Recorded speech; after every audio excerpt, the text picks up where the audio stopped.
እነሱ ተለማመዱ። አምጽኡ እምኀሳት በሉ እስኪ አምጽኡ በሉ እምኀሳት ዘአኀዝክሙ ይእዜ ዛሬ ከያዛችሁት ዓሣ አምጡ በሉ። ዛሬ ምን ካላችሁት አምጡ። እንግዲህ ይህን የተናገረው ያው የዓሣውም የባህሩም የእናንተም የኔም የሰማዩ የምድሩም አምላክ ነው። ይሄ ማን ተናገረው ብትባሉ መድኃኔዓለም የድንግል ማርያም ልጅ ነው የተናገረው። እንግዲህ በዚህ ነው። መቼ ነው ለምን እንዲህ አለ የሚለውን ደግሞ ማብራሪያ ሰጣችኋለሁ። አሁን በተቻለ መጠን እግዚአብሔር አምጡ እያለ ነው። አምጡ ሲል እናንተን ነው፣ ራሳችሁን ነው። ዓሣዎች እናንተ ናችሁ እና ራሳችሁን ነው ስጡኝ እያለ የምጮህባችሁ እንድትባረኩ ነው እንጂ ዝም ብሎ አይደለም። ግን የግድ ነው። እሺ በጎችን ጠብቅ ተብለን በግ ዝም ካሉ ትዞ አዝመራ ነው የሚገባ። ያው የምታውቁት ነው አይደለም? የሚጠቅመውን አያውቅም። ወደ ሰው አዝመራ ከሄደ ደግሞ ይታገዳል፣ ሌላ ይዞት ይሄዳል። እና እናንተን አሁን ለመጠበቅ ነው። እናንተም ደግሞ ለመጠበቅ ተስማሙ። በጣም ክፉ በጎች አትሆኑ። እሺ በጎች አለ ደጎች ብሎ ነው እግዚአብሔር። ፍየሎች አላላችሁ። ክፉዎችን ፍየሎች ነው። ፍየሎች ጠባይ አስቸጋሪ ነው።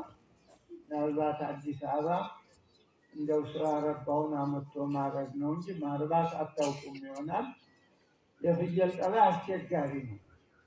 በጣም አስቸጋሪ፣ አካባቢም የምትረብሽ፣ ስጡ የምትበላ፣ የጮህ አትክልት የምታበላሽ፣ ለፍላፊ እና በዚህ አንጻር ፍየል በክፉ ሰው ይመሰላል። በጎች ደግሞ ደጋግ፣ የት እንዳሉ አይታወቁም፣ ድምፃቸው አይሰማም፣ አንገታቸውን ደፍተው የሚኖሩ እግዚአብሔር ምዕመናንን እኔን እናንተን በጎች ብሏል። ስለዚህ እናንተን ደግሞ እንድንጠብቅ እኛን ደግሞ እረኞች ብሏል።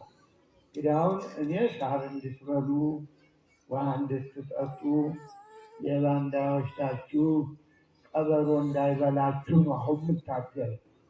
ምናልባት ቀበሮ የት አለ ካላችሁ ስንነግራችሁ ካልሰማችሁ ቀበሮ እየበላችሁ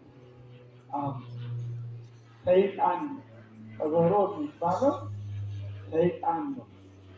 ስለዚህ ሰይጣን ደግሞ ሰው የእግዚአብሔርን ቃል እንዳይሰማ፣ ሰላምን እንዳያገኝ፣ የሚነገረውን እንዳያዳምጥ ያደርጋል። ይሄ እንግዲህ ሌባው ቀበሮ ሰይጣን ነው። ምክንያቱም መጣችኋል። እኔ ተቀመጡ ቁሙ ምን አሰኘ? እናንተ አስባችሁ መጣችሁ።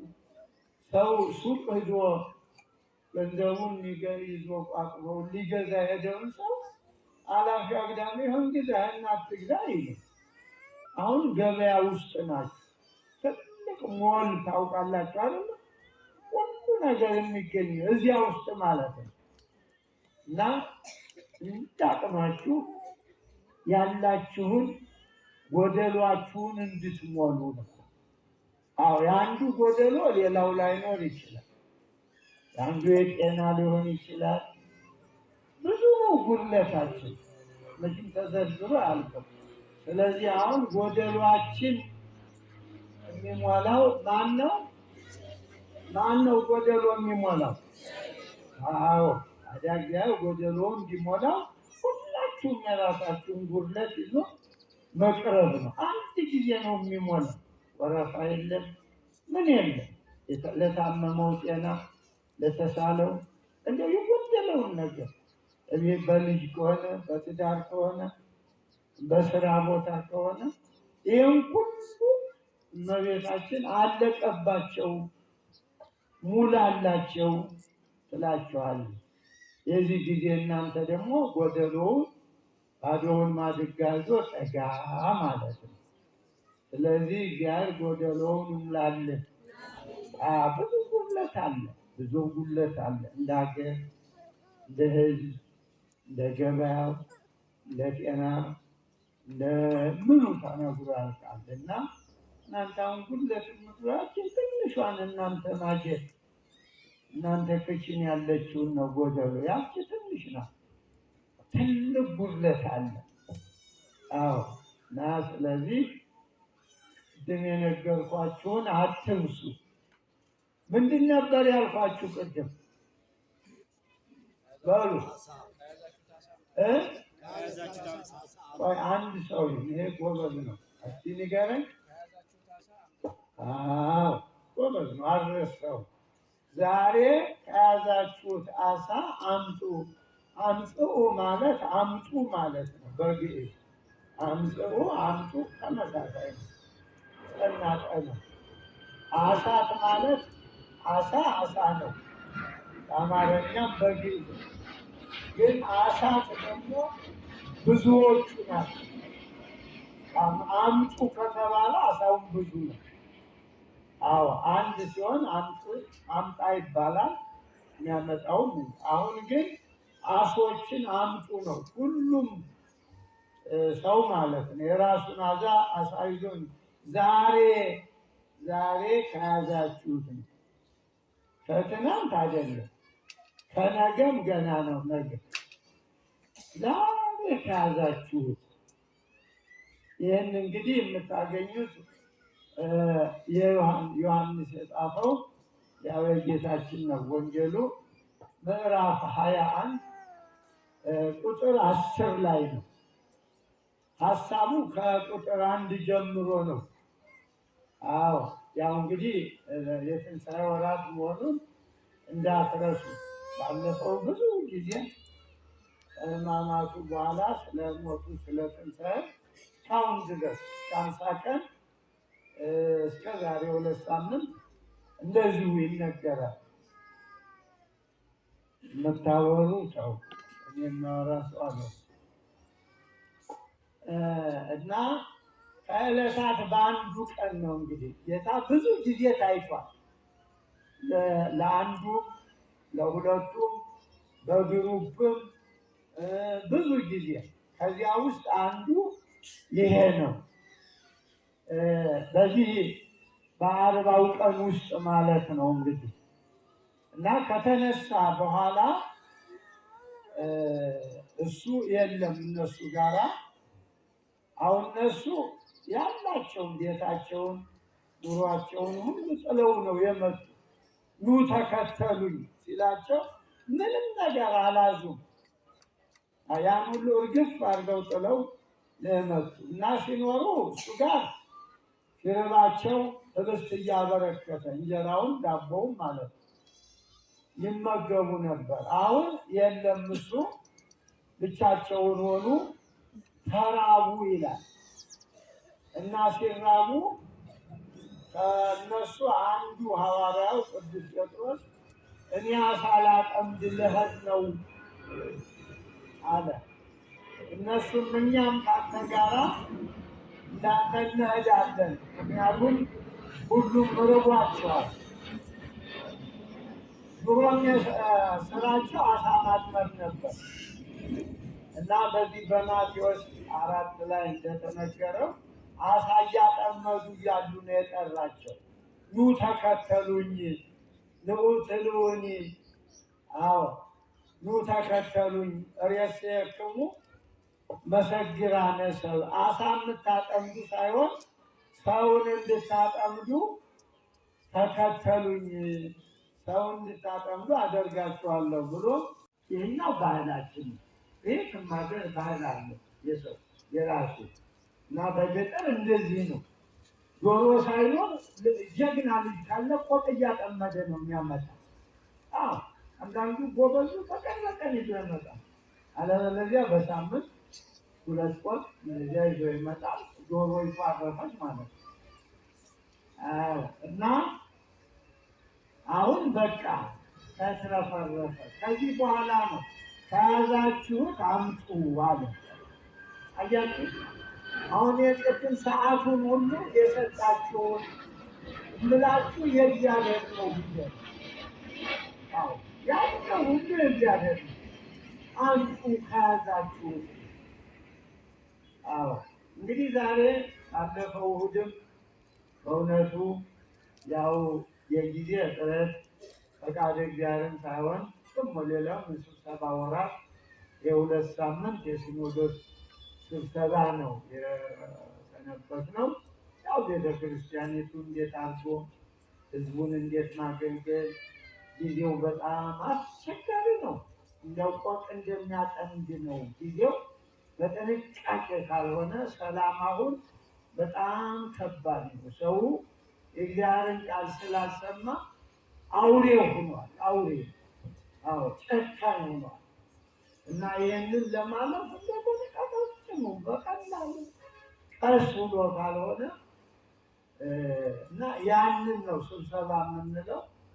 ቤተክርስቲያኒቱ እንዴት ነው ምዕመናኑ ግማሹ የምታውቁት በገጠር ወጣ ባለው ቦታ ይሞታል፣ ቤተክርስቲያን ይቃጠላል። ይህን ችግር ምንድን ነው የምናደርገው በሚል ነው እንግዲህ እና በዚያ ሁሉ ሁሉ ያው አሁን ጨርሰናል። እግዚአብሔር ይመስገን። እንግዲህ ያው ባለቤቱ ራሱ ነው።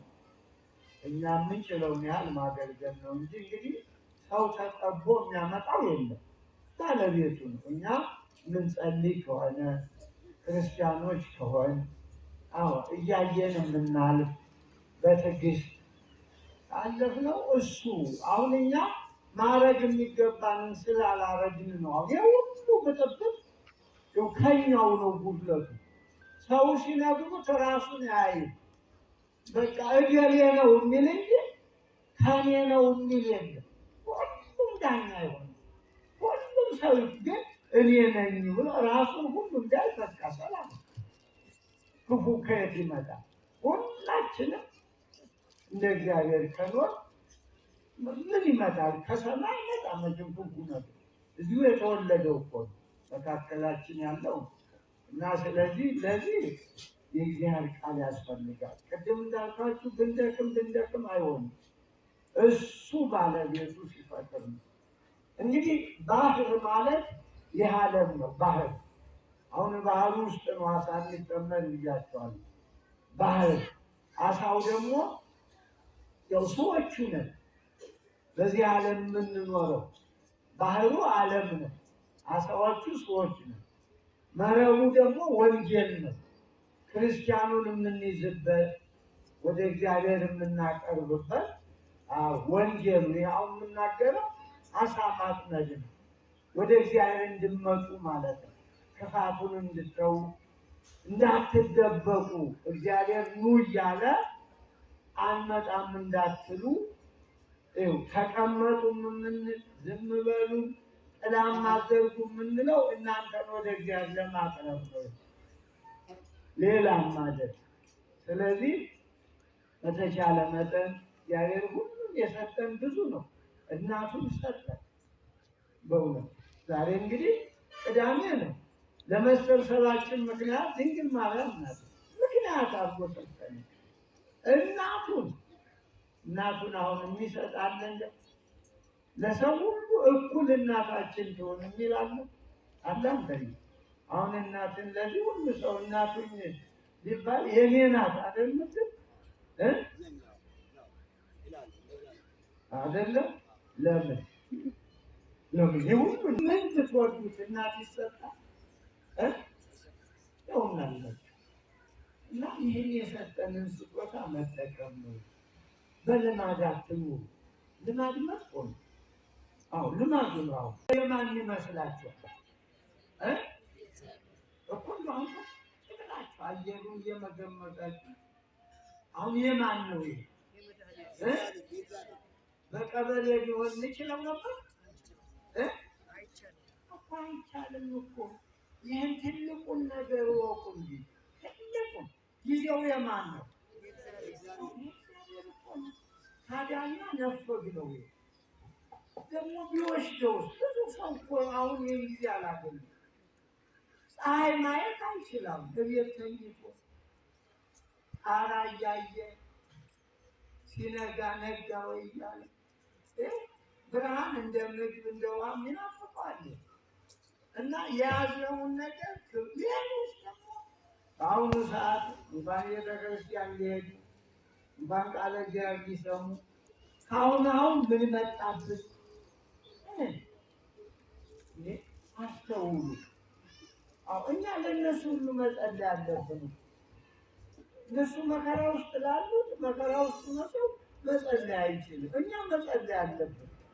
ምክንያቱም ጸሎት መረጋጋት፣ ጥሞና ይፈልጋል። ሰው እየተደናገጠ ምኑን ይጸልያል? እና ስለዚህ የያዛችሁትን አምጡ ነው። እንግዲህ ምን ይዛችኋል? እኔ ሁሉ ታብረቱላችሁ ምን ይዛችኋል? ያ ሰው ይገርማል። እግዚአብሔር ሲመጣ በረከቱ ባህሩ ሁሉ ከፍታታ፣ አሳው ሁሉ የጠፋው የተደበቀው ከእግዚአብሔር ትእዛዝ ማን ያመልጣል? ውጡ አላቸው ኳሶቹ። እኛም ቁጭ ብለው ብል እንኳን ማንም አልሰማም። አሶቹ የእግዚአብሔርን ቃል ሲሰሙ ወጡ፣ ከቦታው ወጡ፣ እመረቡ ገቡ። ከዚያ በኋላ 153 አሳ ይላል። እንግዲህ 153 በጣም ብዙ እኮ ነው። 2 3 4 እንኳን ያውም ባዶ ተስፋ ቆርጠው ሳሉ እየጎተቱ አሁን ከሁለቱ ደቀ መዛሙርት አንዱ በጣም የእግዚአብሔር ቅርብ ወዳጅ የነበረው ዮሐንስ አንተ ጌታ እኮ ነው ይህ አለ። ጌታችን ነው እኮ ሌላ አንድ ሆኖ ከየት ይመጣል? እሱ ነው አለ። ጴጥሮስ ደነገጠና ልብሱን ላይ ብሎ ወደ ባህሩ ገባኝ እና ቅርብ ነበሩ እነሱ መጡ። ከዚህ በኋላ አሳውን ይዘው መጥተው ደግሞ እንደገና ወደ መሬት ወርደው ወሪዶሙ ምድረ እረከቡ ፍህመ ብቁልተ ህሙ መርቱ አገኙት። መርቱ የበቆሎ መጥበሻ መስሎ ጢስ ምን የሌለው መርቱ አልኩኝ። ልክ አሁን ከሰሉ በሙሉ ሲቀጣጠል ስም ነው አይደል የሆነው? እንደዚያ ሆነላቸው። ወረከቡ አሳ ጥቡሰ ደግሞ የተጠበሰ አሳ ወማዕደ ስሩዓ መሶብም ተሰርቶ አገኙ። አይገርምም? እግዚአብሔር ሲመጣ የእናንተንም መሶብ ይስራላችሁ። ለእናንተ እኮ ነው የምነግራችሁ። የተጠበሰ አሳ ቤታችሁ መሶቡ ተሰርቶ ከዚህ በኋላ ነው። እስኪ አብረን እንብላ አለ። አያችሁ፣ አብረን እንብላ አቀጀ። ምንም አልነበራቸው፣ ነግሬያቸዋለሁ አይደል? አሁን ተትረፈረፈ። እግዚአብሔር ሲመጣ በረከቱ ባህሩ ሁሉ ከፍታታ፣ አሳው ሁሉ የጠፋው የተደበቀው ከእግዚአብሔር ትእዛዝ ማን ያመልጣል? ውጡ አላቸው ኳሶቹ። እኛም ቁጭ ብለው ብል እንኳን ማንም አልሰማም። አሶቹ የእግዚአብሔርን ቃል ሲሰሙ ወጡ፣ ከቦታው ወጡ፣ እመረቡ ገቡ። ከዚያ በኋላ 153 አሳ ይላል። እንግዲህ 153 በጣም ብዙ እኮ ነው። 2 3 4 እንኳን ያውም ባዶ ተስፋ ቆርጠው ሳሉ እየጎተቱ አሁን ከሁለቱ ደቀ መዛሙርት አንዱ በጣም የእግዚአብሔር ቅርብ ወዳጅ የነበረው ዮሐንስ አንተ ጌታ እኮ ነው ይህ አለ። ጌታችን ነው እኮ ሌላ አንድ ሆኖ ከየት ይመጣል? እሱ ነው አለ። ጴጥሮስ ደነገጠና ልብሱን ላይ ብሎ ወደ ባህሩ ገባኝ እና ቅርብ ነበሩ እነሱ መጡ። ከዚህ በኋላ አሳውን ይዘው መጥተው ደግሞ እንደገና ወደ መሬት ወርደው ወሪዶሙ ምድረ ረከቡ ፍህመ ብቁልተ ህሙ መርቶ አገኙት። መርቶ የበቆሎ መጥበሻ መስሎ ጢስ ምን የሌለው መርቷል። ህሙ ልክ አሁን ከሰሉ በሙሉ ሲቀጣጠል ፍም ነው አይደል የሚሆነው? እንደዚያ ሆነላቸው። ወረከቡ አሳ ጥቡሰ ደግሞ የተጠበሰ አሳ ወማዕደ ስሩዓ መሶብም ተሰርቶ አገኙ። አይገርምም? እግዚአብሔር ሲመጣ የእናንተንም መሶብ ይስራላችሁ። አይዟችሁ፣ ለእግዚአብሔር ጊዜ ስጡት። የመጣችሁበት ሁልጊዜ መነገር የለበትም። የመጣችሁ ለምንድን ነው? እስኪ ንገሩኝ አንዴ። ለምን ነው የመጣችሁ? ጥሩ ነው፣ ለመባረክ ነው። ታዲያ መባረቻው ቃሉ ነው። ቃሉን ስትሰሙ ነው የሚባርካችሁ። ቃሉን ስትሰሙ ነው። አለዚያ ዝም ብሎ አይባርክም።